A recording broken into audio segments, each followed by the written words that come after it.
Servez-vous de vos enfants pour devenir un excellent orateur. Bonjour à tous, je suis Charline Caron, votre consultante en images professionnelles et aujourd'hui je vais vous donner vraiment un tuyau pour pouvoir vous améliorer en prise de parole en public tout en étant à la maison. Alors avant de continuer, je vous invite vraiment à vous abonner à la chaîne, à cliquer sur la cloche de notification pour être au courant de toutes les nouveautés. Et d'ailleurs, vous pouvez aussi vous inscrire à ma liste privée pour recevoir des emails, mes meilleurs conseils, vraiment des conseils inédits, toutes mes analyses, mes découvertes. Je vous envoie ça par mail 2 à 3 fois par semaine et ça vous permet vraiment d'avoir un lien direct avec moi, de pouvoir me répondre si vous avez besoin et d'accéder à des conseils que vous ne retrouverez pas sur la chaîne YouTube ou sur les autres réseaux sociaux. Et il vous suffit pour cela de cliquer sur le lien juste en dessous de cette vidéo pour vous inscrire. Alors, ce tuyau, vraiment ce truc que j'ai découvert, parce que vous savez que je suis maman d'une petite fille de 4 ans, et j'ai réalisé qu'on pouvait en même temps s'occuper des enfants et s'entraîner, se perfectionner en prise de parole en public. Pourquoi je vous dis ça? Parce que ça marche trop bien. Mon conseil, c'est de lire des histoires à vos enfants. Je sais que le soir, on est crevé, on n'a qu'une envie, la plupart du temps, c'est qu'à un moment donné, quand c'est l'heure des enfants pour qu'ils aillent se coucher, on n'a qu'une envie, c'est qu'ils se couchent et qu'ils dorment tout de suite, parce qu'on n'en peut plus. Mais il y a moyen, vraiment, vraiment, d'allier le fait de s'occuper des enfants tout en travaillant pour sa carrière.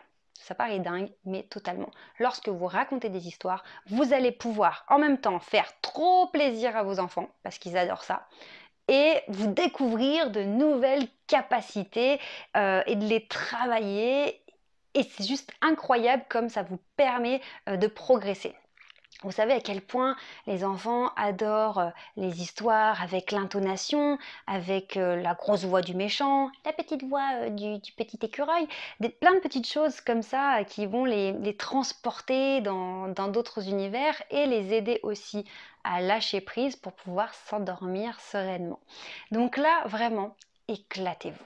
Vous êtes juste devant vos enfants dans leur chambre, il n'y a personne qui peut vous juger, personne ne peut dire que vous êtes ridicule et plus vous vous sentirez plus ridicule, plus ça va plaire à vos enfants. Donc vraiment, vous pouvez y aller à fond. C'est pas comme quand vous faites un stage de prise de parole, vous faites du théâtre, on vous demande de vous mettre dans des rôles, des personnages un peu embarrassants, vous avez peur de ce que les autres peuvent penser de vous, vos collègues ou les autres membres du stage, c'est un peu gênant. Non, là vous êtes face à vos enfants et ils demandent qu'une chose, c'est des grosses voix, des petites voix, des intonations bizarres. C'est tout ce qu'ils demandent. Ils adorent ça. Donc, faites leur plaisir et lâchez-vous. Le plus facile, c'est de prendre un livre et puis commencer à lire. Et plus vous allez lire, plus vous allez sentir votre respiration, ressentir la vibration de votre voix, découvrir le son de votre voix aussi, parce que parfois, certaines personnes n'ont aucune idée. En fait, ils n'ont jamais suffisamment parlé fort pour s'entendre eux-mêmes parler. Donc vraiment, utilisez le texte de l'histoire pour sentir ces différents paramètres. Respiration, vibration, position du corps pour avoir plus d'aisance aussi, parce que vous verrez que quand vous libérez le diaphragme et les côtes, vous êtes beaucoup plus à l'aise pour prendre plus d'air et avoir plus de voix d'animaux, de princesses, ou que sais-je encore, dans toutes les histoires que vous allez raconter.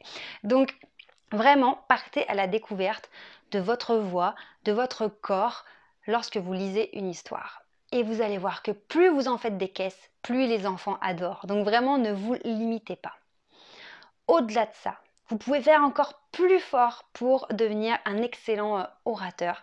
C'est non pas de lire des histoires, là on va passer au niveau suivant, c'est d'inventer des histoires.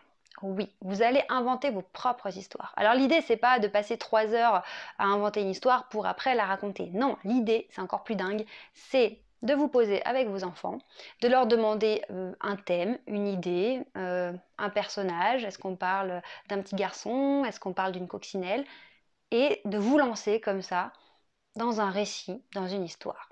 Je dis pas qu'il se peut qu'il y ait des incohérences ou que vous racontiez à un moment donné n'importe quoi, que ça n'a pas de sens parce que vous êtes en totale improvisation et que vous n'avez pas l'habitude de ce genre d'exercice.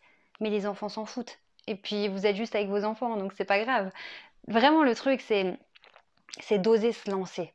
Vous allez vous lancer, raconter l'histoire de Coco, la petite coccinelle qui n'arrivait pas à déployer ses ailes, et vous allez voir que vous allez inventer plein de personnages, vous allez décrire des décors incroyables, vous allez vous prendre au jeu vous-même et vous allez découvrir des facultés incroyables de conteur, vous allez découvrir votre voix et vous allez voir que vous êtes créatif, vous avez une puissance vocale que vous savez très bien articuler et vous allez voir votre public totalement subjugué par vos compétences.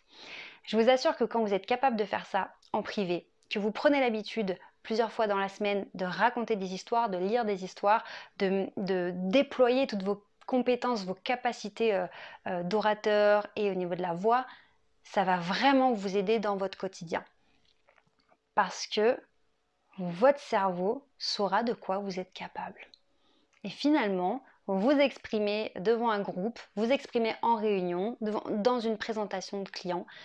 Votre voix, en fait, elle aura pris l'habitude, vos poumons auront pris l'habitude de se déployer, votre corps saura comment se positionner pour avoir une voix qui porte. À la maison, ce sera pour faire la voix du grand méchant loup. Au travail, ce sera pour que les 35 personnes face à vous puissent vous entendre jusqu'au fond de la salle. Et je vous assure que c'est un exercice très très puissant. Maintenant, si vous n'avez pas d'enfants ou si vos enfants sont grands et qu'ils n'ont plus envie d'entendre d'histoire, vous pouvez toujours vous entraîner à la maison en prenant un article. Peu importe, vous lisez les actualités, et profitez, optimisez ce temps pour non pas simplement lire dans votre tête les actualités, mais les lire et les découvrir à voix haute. Alors attention à ce qu'il n'y ait pas trop de monde autour pour pas importuner ou saouler carrément votre entourage, mais voilà, mettez-vous dans une pièce, isolez-vous et lisez votre actualité à voix haute, comme si vous le lisiez à un groupe, ou voilà, pour que pareil, de la même manière, votre corps s'habitue à se mettre en mode orateur. Voilà, bah écoutez, testez cette technique et puis faites-moi vos retours en commentaire dans cette vidéo. Je me ferai un plaisir de voir comment vous avez vécu les trucs. Je vous assure, c'est extrêmement puissant et puis c'est vraiment fun. À très bientôt pour de nouveaux conseils. Ciao!